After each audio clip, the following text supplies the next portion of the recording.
Bismillahirrahmanirrahim. Assalamualaikum warahmatullahi wabarakatuh, murid-murid. Jadi, kita berjumpa lagi dalam kelas hari ini, kelas hari Jumaat. Okey, dalam kelas yang sebelumnya ataupun dalam kelas hari Isnin untuk murid-murid kelas cikgu, cikgu telah terangkan mengenai aspek kegemilangan Kesultanan Melayu Melaka mengenai hubungan luar. Jadi dalam kelas sebelum ni kita dah lihat bahawa kerajaan Kesultanan Melayu Melaka ni ada hubungan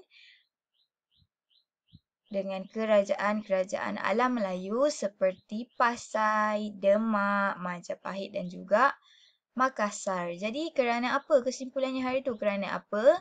Adanya hubungan-hubungan dengan kerajaan alam Melayu ni adalah atas dasar hubungan politik, atas dasar perkahwinan dan atas dasar untuk menjaga keamanan dan juga sebagainya. Jadi tanpa membuang masa, kita akan teruskan kelas kita hari ini untuk pembelajaran kita yang seterusnya. Baik, ini cikgu dah terangkan dalam kelas yang sebelumnya, iaitu yang ini, hubungan Kesultanan Melayu Melaka dengan Kerajaan Alam Melayu ada 4, iaitu Pasai, Demak, Majapahit dan juga Makassar. Okey, dalam kelas yang sebelumnya juga, cikgu dah terangkan satu persatu ciri-ciri hubungan Kesultanan Melayu Melaka dengan kerajaan-kerajaan ni. Macam ni, cikgu dah terangkan hubungan Kesultanan Melayu Melaka dengan Pasai, dengan Demak, dengan Majapahit dan juga dengan Makassar. Jadi untuk kelas hari ini, kita akan lihat pembelajaran kita yang seterusnya iaitu hubungan Kesultanan Melayu Melaka dengan Kerajaan Luar Alam Melayu pula. Okey, jadi lihat pada peta iting. Peta buah yang cikgu tunjukkan iaitu di tengah adalah hubungan Kesultanan Melayu Melaka dan terdapat 4 kerajaan-kerajaan luar yang mengadakan hubungan dengan Kesultanan Melayu Melaka. Iaitu yang pertama adalah Kerajaan Cina, yang kedua adalah Ryukyu ataupun Jepun, yang ketiga adalah Siam, dan yang keempat adalah kerajaan-kerajaan lain. Jadi apa ya kerajaan-kerajaan lain tu? Jadi kita akan lihat selepas ni cikgu akan terangkan satu persatu.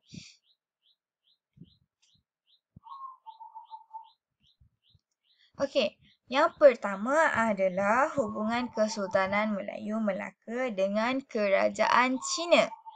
Jadi kenapa Kesultanan Melayu Melaka ni ada hubungan dengan Cina ni? Iaitu yang pertama adalah berkenaan dengan hubungan diplomatik, persahabatan dan juga perdagangan. Jadi, Melaka ni mengadakan hubungan diplomatik, hubungan persahabatan dan juga hubungan perdagangan ni terjalin dengan kunjungan utusan yang diketuai oleh Yin Qing pada tahun 1403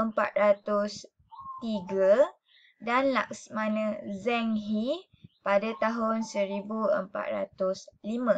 Jadi dengan kunjungan-kunjungan Yin Qing pada tahun 1403 dengan Laksmana Zheng He pada tahun 1405 ni, maka terjalinlah hubungan diplomatik, hubungan persahabatan dan juga hubungan perdagangan antara Cina dan juga Melaka.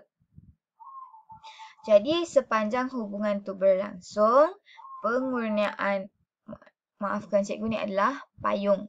Pengurniaan payung kuning, cap mohon dan juga sepersalinan pakaian sebagai tanda pengiktirafan kepada Sultan Melaka. Yang mana bila Cina ni datang ke Melaka, mereka akan bagi payung kuning, mereka akan bagi cap mohon, mereka akan bagi sepersalinan pakaian kepada Sultan Melaka. Untuk apa?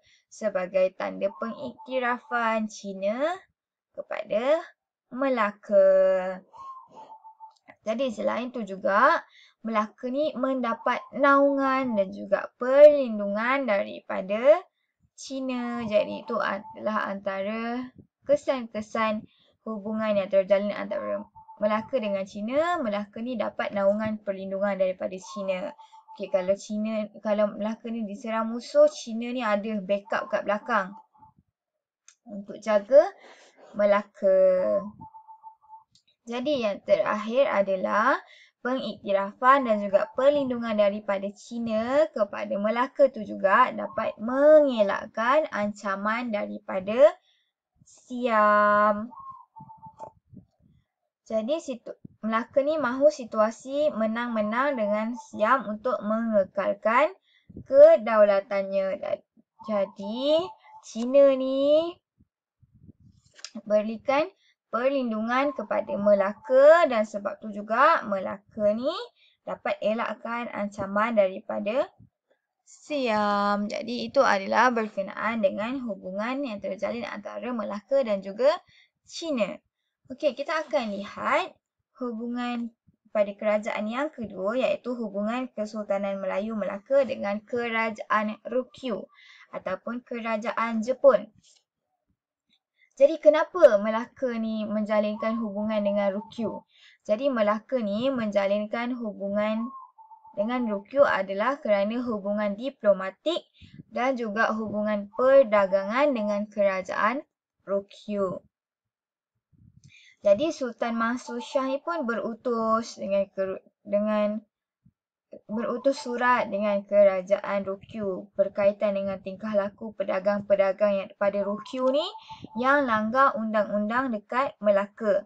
Jadi secara tak langsung dengan surat yang Sultan Mansur Shah utuskan berkaitan dengan tingkah-tingkah laku pedagang Jepun ni, pedagang pada Ryukyu ni telah membantu meningkatkan lagi perdagangan dengan Melaka. Jadi kenapa wujudnya hubungan Melaka dengan Ryukyu adalah kerana hubungan diplomatik dan juga hubungan perdagangan.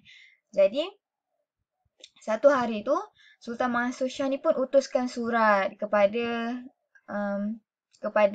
Ryukyu berkaitan dengan tingkah laku pedagang dia langgar undang-undang dekat Melaka, undang-undang perdagangan dekat Melaka. Jadi sebab surat yang diutuskan oleh Sultan Mansur Shah, sebab hubungan diplomatik dan juga hubungan perdagangan yang dijalankan, jadi dengan tu dapat membantu lagi meningkatkan perdagangan antara Ryukyu dengan Melaka.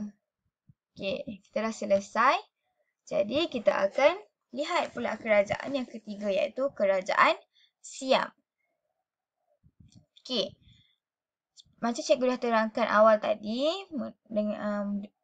pada hubungan Kesultanan Melayu Melaka dengan China, dia ada Melaka ni ada salah faham ataupun ada ancaman daripada Siam. Okey. Melaka ni pernah diancam oleh Siam semasa pemerintahan Parameswara dan juga Sultan Muzaffar Shah. Jadi, Melaka ni jalinkan hubungan dengan Siam atas dasar diplomatik dan juga perdagangan. Jadi, Melaka ni dah hantar utusan ke Siam yang diketuai oleh Tun Telani dan juga Menteri Jana Putra. Jadi melalui hubungan yang terjalin ni, hubungan ni atas dasar diplomatik dan juga perdagangan tadi, Melaka memperolehi bekalan kayu jati, beras dan juga bahan makanan daripada Siam serta dapat jamin keselamatan Melaka. Kenapa dapat jamin keselamatan Melaka? Okey, macam awal-awal tadi, cikgu kata Melaka ni pernah diancam oleh Siam.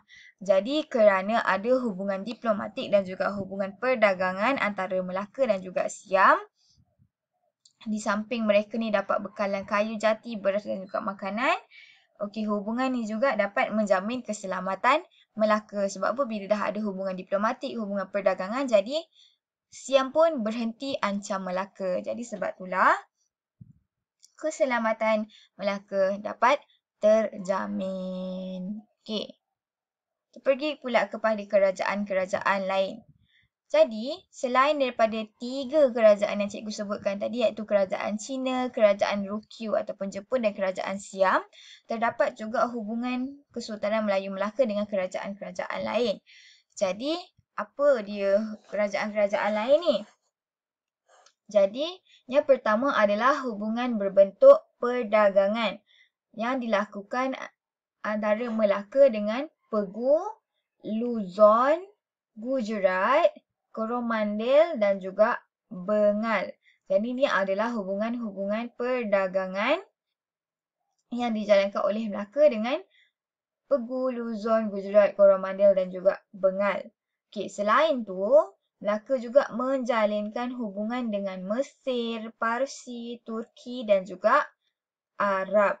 Okey, jadi kesan daripada hubungan-hubungan dengan kerajaan-kerajaan lain ni, Melaka ni telah muncul sebagai pusat perdagangan dan juga pusat penyebaran Islam yang ulung ataupun yang satu di alam Melayu. Jadi, kesan daripada hubungan dengan kerajaan-kerajaan lain yang berbentuk perdagangan ataupun hubungan-hubungan dengan Mesir, Parsi, Turki dan juga Arab yang mana kita tahu agama mereka adalah agama Islam. Jadi sebab itulah Melaka ni telah muncul sebagai pusat perdagangan yang berpunca daripada hubungan berbentuk perdagangan ni dan juga pusat penyebaran Islam yang berpunca daripada hubungan-hubungan dengan Mesir, Parsi, Turki dan juga Arab ni. Okay, Melaka ni muncul sebagai pusat perdagangan dan juga penyebaran Islam yang ulung. Okay. Baiklah, itu sahaja untuk hubungan Kesultanan Melayu Melaka dengan kerajaan luar daripada alam Melayu. Okay, kelas sebelum ni kita dah lihat hubungan Kesultanan Melayu Melaka dengan kerajaan alam Melayu yang mana ada 4 juga iaitu yang pertama adalah Pasai, Demak, Majapahit dan juga Makassar. Jadi untuk tajuk hari ini, kita dah lihat pula hubungan Kesultanan Melayu Melaka dengan kerajaan luar daripada alam Melayu. Yang mana terbahagi kepada 4 juga. Yang pertama tadi adalah Cina. Yang kedua tadi adalah Rukyu ataupun Jepun. Yang ketiga adalah Siam. Dan yang keempat adalah kerajaan-kerajaan lain. Jadi sebagai kesimpulannya, cikgu dapat simpulkan bahawa hubungan-hubungan luar ni menyebabkan negara lain menghormati kedaulatan Kesultanan Melayu Melaka. Dan juga keselamatan Kesultanan Melayu Melaka ni dapat terjamin melalui hubungan berbaik-baik dengan kerajaan di dalam dan juga luar alam Melayu. Jadi sebagai generasi pewaris, sebagai generasi pada masa kini, kita ni perlu terus memelihara hubungan baik dengan negara lain agar apa? Agar kedaulatan negara kekal terpelihara. Jadi itu sahaja untuk kelas kita pada hari ini. Jadi untuk kerja rumah, cikgu telah sertakan link untuk kerja rumah di Google Form untuk kelas cikgu 2 UM dan juga untuk tugasan selanjutnya adalah untuk baca dahulu tajuk kita yang terakhir untuk bab Kesultanan Melayu Melaka iaitu 5.3 Pengakhiran Kesultanan Melayu Melaka yang berpusat di Melaka. Muka surat 90 dan 91 buku teks sejarah tingkatan 2. Jadi itu sahaja untuk kelas kita hari ini. InsyaAllah kita akan berjumpa lagi dalam kelas kita yang seterusnya. Itu sahaja daripada cikgu. Jaga diri, jaga kesihatan, kekal duduk di rumah. Itu sahaja. Terima kasih. Jumpa lagi.